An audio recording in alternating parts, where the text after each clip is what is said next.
एक दिन मंगलवार की सुबह वॉक करके मैं रोड पर बैठा हुआ था। हल्की हवा और सुबह का सुहाना मौसम बहुत ही अच्छा लग रहा था।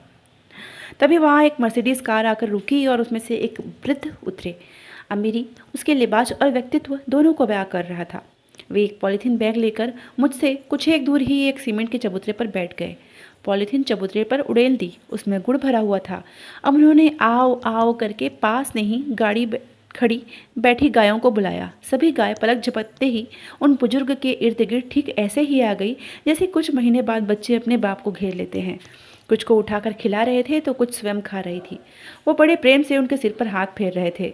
कुछ ही देर में गाय अधिकांश गुड़ खाकर चली गई। इसके बाद जो हुआ वो वाकया है जिसे मैं ज़िंदगी भर नहीं भूल सकता। हुआ यूं कि गायों के खाने के बाद जो गुड़ बच गया था वो बुजुर्ग उन टुकड़ों को उठाकर खाने लगे। मैं उनकी इस क्रिया से अचंभित हुआ, पर उन्होंने बिना किसी परवाह के कई टुकड़े खाए और अपनी गाड़ी की ओर चल पड़े।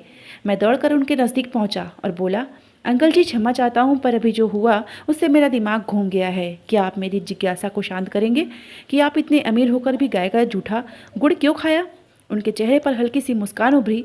उन्होंने खिड़की वापस बंद की और मेरे कंधे पर हाथ रखकर वापस सीमेंट के चबूतरे पर आ गए और बोले, ये जो तुम गुड़ के झूठे टुकड़े देख रहे हो ना बेटे, मुझे इनसे स्वादिष्ट आज तक कुछ नहीं लगता। जब भी मुझे वक्त मिलता है मैं अक्सर इसी जगह आकर अपनी आत्मा से इस गुड़ की मिठास घोलता हूँ। मैं अब भी नहीं समझा अंकल जी, आखिर ऐसा क्या है इस गुड़ में? वे बोले, ये बात आज से कई 40 साल पहले की है। उस वक्त मैं 22 साल का था। घर में जबरदस्त आंतरिक कलह के कारण मैं घर से भाग गया था, परंतु दुर्भाग्यवश ट्रेन में मेरा कोई सारा सामान और पैसे चुरा ले गया। इस अजनबी शहर में मेरा कोई नहीं था। भीषण गर्मी में खाली जेब के 2 दिन भूखे रहकर इधर से उधर भटकता रहा और शाम को जब भूख मुझे निकलने को आतुर थी तब इसी जगह ऐसे ही एक गाय को महानुभाव गुड़ डालकर गया। यहाँ एक पीपल का पेड़ हुआ करता था, तब चबूतरा नहीं था। मैं उसी पेड़ की जड़ों पर बैठा भूख से बेहाल था। मैंने देखा कि गाय ने गुड़ छुआ तक नहीं और उठकर चली गई। मैं कुछ देर किंग कर्तव्य विमूढ़ होकर सोचता रहा। फिर मैंने वो सारा गुड़ उठा लिया और खा लिया। मेरी मृत प्राय आत्मा में प्राण आ गए। मैं उसी पेड़ की जड़ों में रात भर पड़ा रहा। सुबह जब मेरी आंख खुली तो काफ़ी रोशनी हो चुकी थी। मैं नित्य कर्मों से फारिग हो किसी काम की तलाश में फिर सारा दिन भटकता रहा, पर दुर्भाग्य मेरा पीछा नहीं छोड़ रहा था। एक और थकान भरे दिन मुझे वापस उसी जगह निराशा भूखा खाली हाथ लौटा दिया। शाम ढल रही थी। कल और आज में कुछ भी तो नहीं बदला था। वही पीपल, वही भूखा मैं और वही गाय। कुछ ही देर में वहाँ वही कल वाले सज्जन आए और कुछ ही कुड़िया की डालियाँ गाय को डालकर चलते बने। गाय उठी और बिना गुड़ खाए चली गई। मुझे अजीब लगा, परंतु मैं भी व्यस्त था, सो आज फिर गुड़ खा लिया और मैं वही सो गया। सुबह काम तलाशने निकल गया।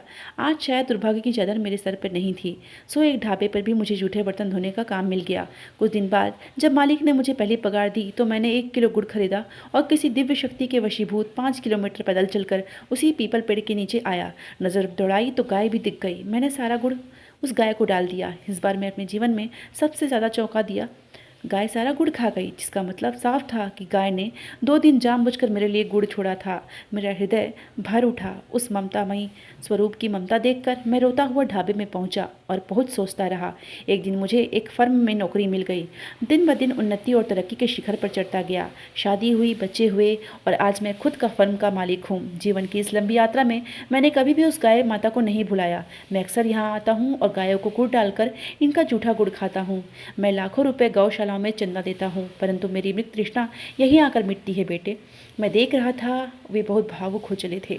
समझ गए अब तो मैंने सिर में हाँ मिलाई। वे चल पड़े। गाड़ी स्टार्ट हुई और निकल गई। मैं उठा, उन्हीं टुकड़ों में से एक टुकड़ा उठाया, मुंह में डाला। सचमुच वो कोई साधारण गुड़ नहीं था। इसमें कोई दिव्य मिठास थी जो जीभ के साथ आत्मा को भी मीठा कर गई थी।